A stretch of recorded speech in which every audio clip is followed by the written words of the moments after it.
We're talking about music. We're making it easy. This is Music Made Easy. Hello, my name is Ryan Kazda. And my name is Atharva Iyer. Welcome to the very first episode of Music Made Easy. This is going to be a lot of fun. For sure, I'm really excited to be here. So, day one, Music Made Easy. What are we talking about, Atharva? Kick us right off in the first episode. We're talking about the names of the notes, where they're located on the staff, and the clefs that are found on the staff. All right, so a lot of stuff right from the start. Today we're just going to focus on some basics, right? As Atharva mentioned, we're going to go over some symbols, go over some notes, and kind of how they're all connected with each other. So let's start with the notes. How many are there? What are they? So in Western music, we use the first 7 letters of the English alphabet. So A, B, C, D, E, F, G. Those are the 7 notes, and those are the only notes that we use. Yeah, so we use those 7 notes kind of repeated after each other. They repeat in a cycle, A through G. After G, then comes A, and then A through G again, right? It's kind of one on top of the other. Which means that there's no H. After No H. the G, it goes right back to A, this endless cycle. If you need a visual, for example, just take a look at a piano or a keyboard where you see the shapes of the notes just repeat over and over because they're the same 7 notes. Yeah, exactly. So let's talk about kind of where these notes are located, what that thing is called that we see here. It's called actually the staff. And here in the staff, there's always going to be 5 lines and 4 spaces. And to the left of the staff is a clef symbol that's usually drawn.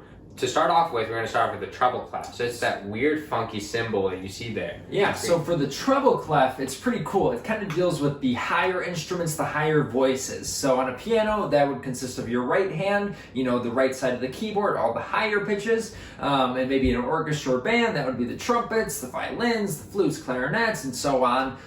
Those instruments play with the treble clef. And what if those symbols change? Like, what if it's no longer the treble clef and we get this weird other symbol that's on screen right here? Yeah, so that's called a bass clef. And as it sounds bass, it's kind of that lower sound, right? So for a piano, that would be your left hand, kind of the lower side of the keyboard. In an ensemble, maybe the trombones, tubas, the lower pitched instruments would play in the bass clef. For sure. So now that we've talked about what this staff is, with the 5 lines and 4 spaces it has, and the clefs that we talked about, and we already talked about the notes, let's get right into where these notes fall on those clefs. Absolutely, let's do it. So let's jump back up to the treble clef, right?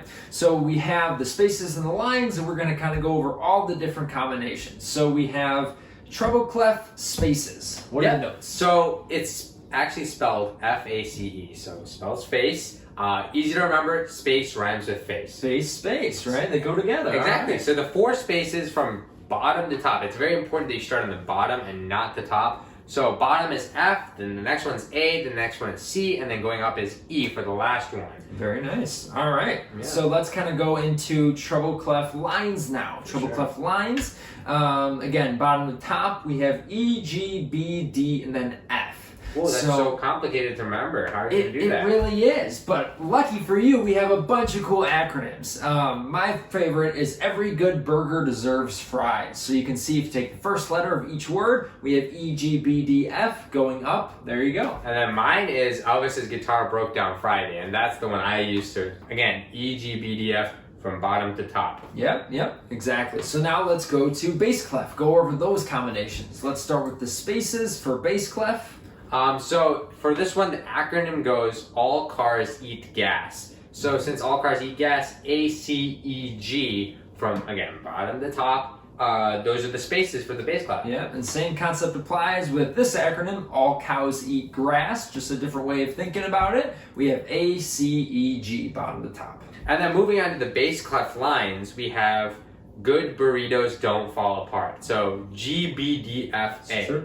Again, from the bottom to the top, you want to remember that. I know we're going to keep on hammering it and emphasizing it, but it's very key to remember because if you switch up the order, it messes up a certain pattern that we'll cover up in the later of the video. Of course. And another kind of one to think of that is good birds don't fly away. It's the same notes, G, B, D, F, A. And all these acronyms are used to kind of get you started with it, help identify the notes with these specific patterns.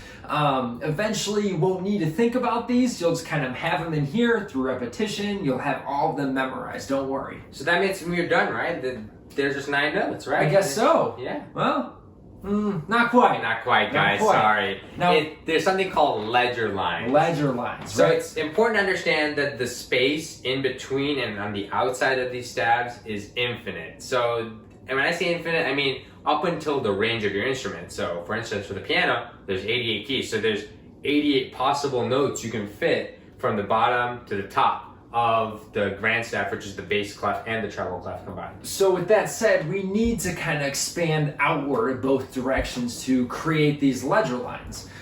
So a ledger line, it kind of looks how it sounds. It will be a line, and it's kind of either above the staff or below the staff. So let's go over a quick example here with the treble clef staff.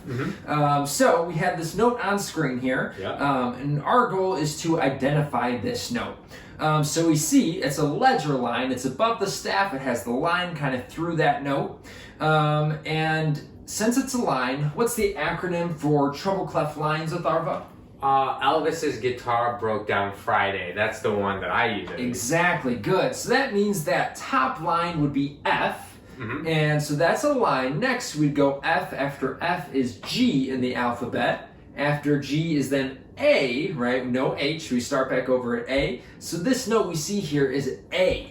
And it's very important to note the thing that Ryan did. So you saw how he went from F to G. It's very important to know that the lines and spaces alternate. So then if you put together the acronyms or the notes on your staff that you drew maybe, you find that E, F, G, for example. E is a line, F is a space, G is a line. And keep on going up with the pattern.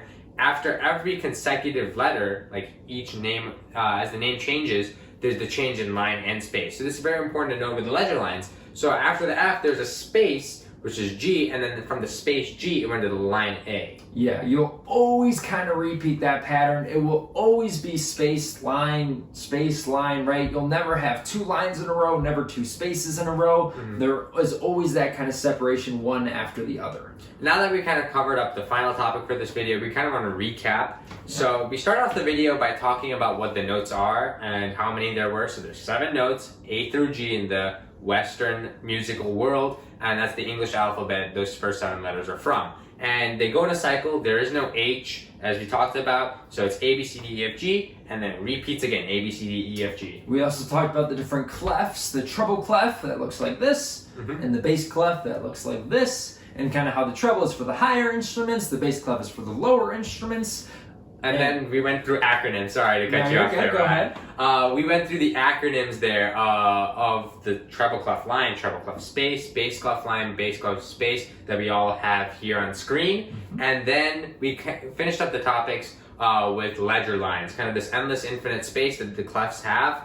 We filled them up with ledger lines, and it's important to know that they exist and that they have notes there too.